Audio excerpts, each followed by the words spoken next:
The star of the show, Jordan Rogozinski. Only a few games into the NHL playoffs and already chaos. Weeks, plus games, physical, and let's get into it. Yeah, the Buffalo Sabres are up 3-1 on the Boston Bruins.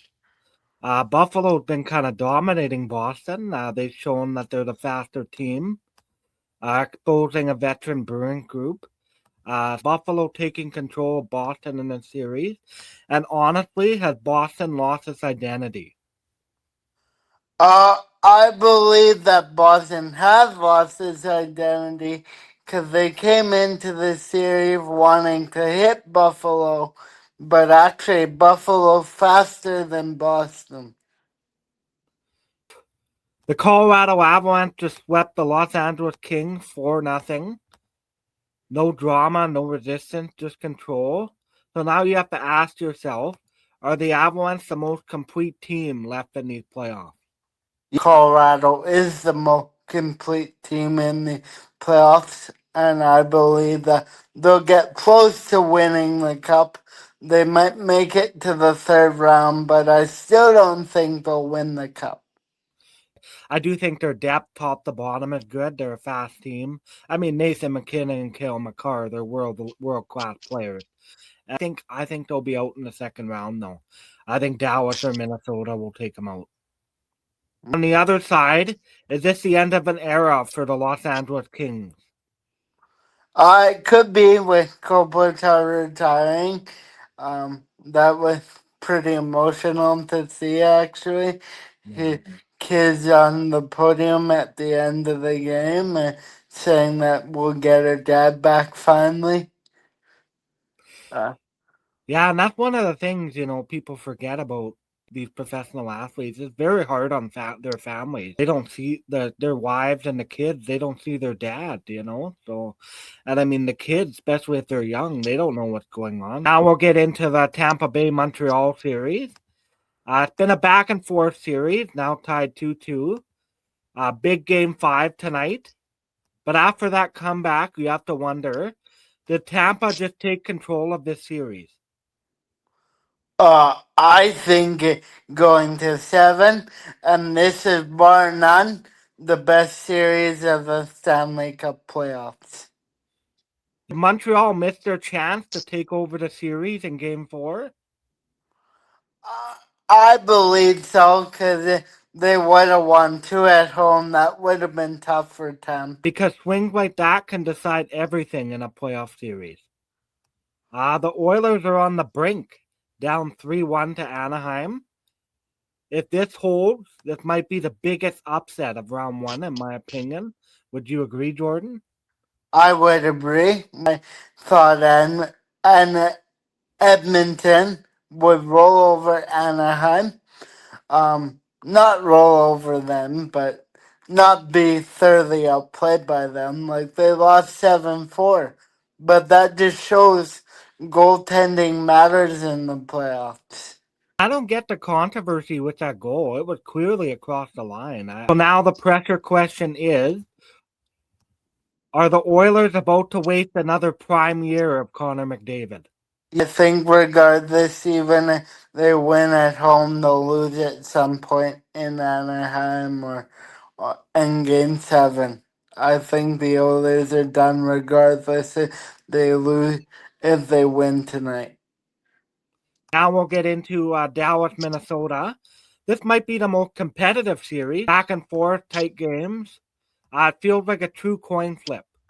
So which team actually has the edge? Well, I'm kind of pulling for Minnesota because Minnesota hasn't gone far. Where Dallas made it to the third round 3 times in a row. Whoever wins that has to play Colorado, and that'll be a tough series. Now, there is one team that moved on to the second round, the Carolina Hurricanes.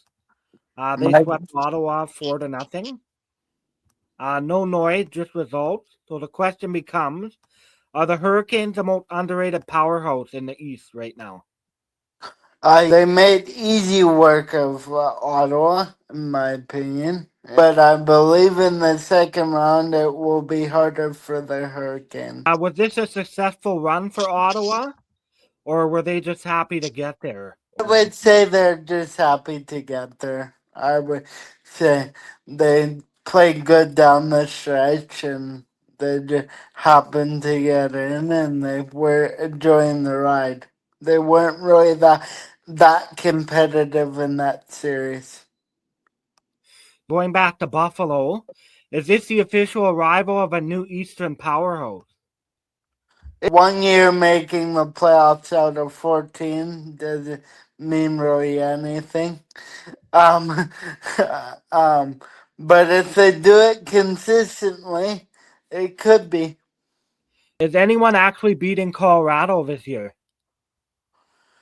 I would hope so because I'm not a Colorado fan, so I hope they go down by somebody. But if they happen to win the cup, I wouldn't be upset either. Now we'll get into the debate segment. Another wasted playoff run for McDavid. At what point is this a problem?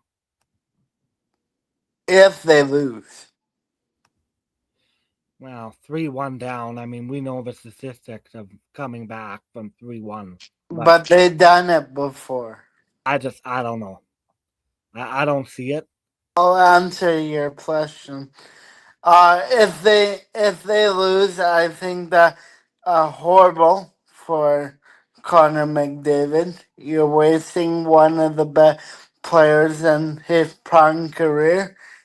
I think he'll eventually want out. I don't think he'll stay for his whole entire contract. He'll eventually want to leave. How is nobody talking about Carolina still?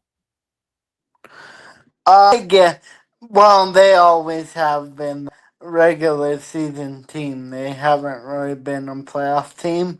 So if they go further, people will start talking about them.